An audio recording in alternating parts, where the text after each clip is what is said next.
Hey everybody, good morning. It's Easter Monday. I hope you had a good weekend. I'm sure it wasn't quite the Easter you were expecting a few weeks ago, but I'm so glad we were able to connect together online, to worship together, to remember Christ's crucifixion and resurrection.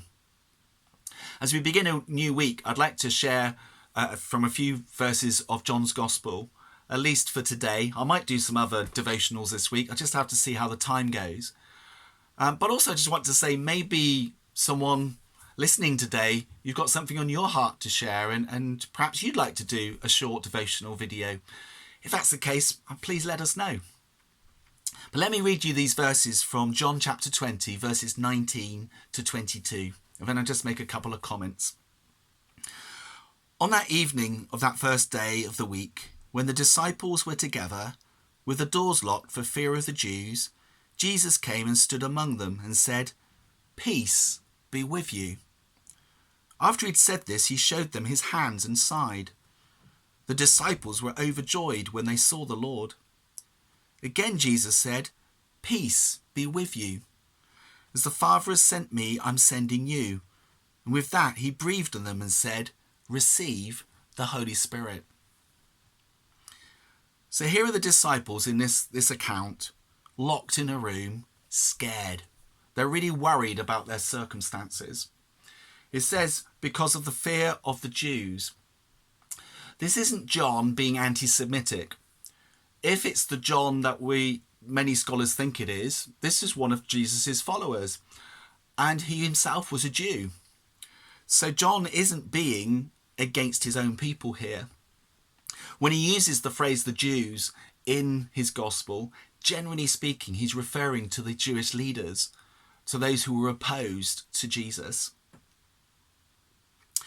It says that Jesus came and stood among them and says, "Peace be with you." I mean, this must be pretty mind-boggling. The doors are closed, they're locked. How did Jesus get in? Was maybe a question immediately going through their minds in a split second. And is this Jesus? Or is this just a ghost? Is this an apparition? He says to them some very meaningful words, if you think about it. Peace be with you. They're meaningful because just think of everything they've gone through in the past 48 hours. Jesus' arrest and they're running away. For people like Peter, the whole denial 3 times and the cock crowing. But all of them just different devastation in their hearts as their leader is killed. So it's just a lot of angst that has taken place for them. And as these words come, "Peace be with you." But also, it's a very ordinary greeting. It's an everyday greeting that a Jewish person would say to someone else. It's a little bit like today going, "Hi, you all right?" And it's almost a bit like that. And for me, when I was reading this, it just struck me again this morning how incredible this little account is, but also the ordinariness of it almost makes it even more powerful. And I can't really put it into words. I'll leave you to ponder on that. But he says to them, "Peace be with you." And as maybe they thought, maybe we're seeing a ghost. But he shows them his hand and his side. He shows them, look, it really is me.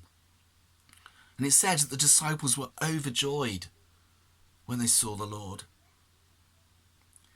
Again, Jesus said, "Peace be with you."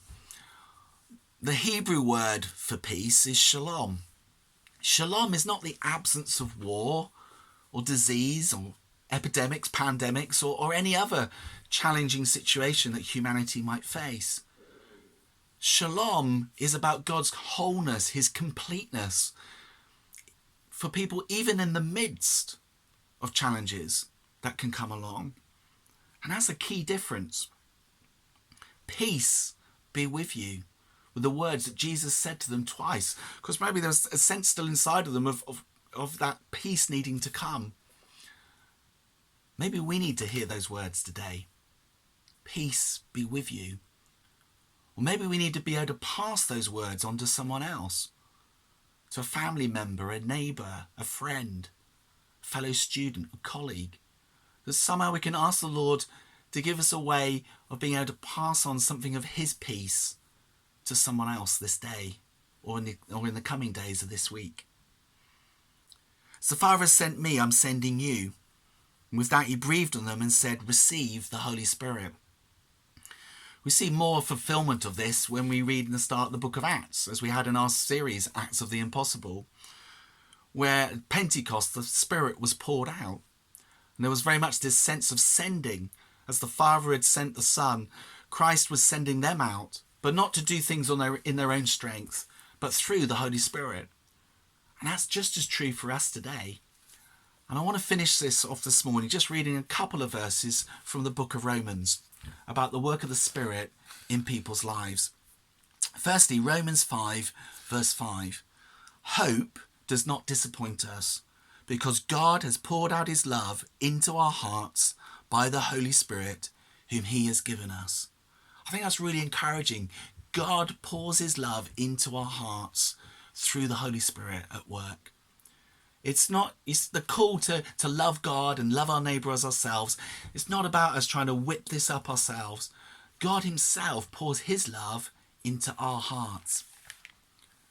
And then in verse 13 of chapter 15 in Romans, we can read these words.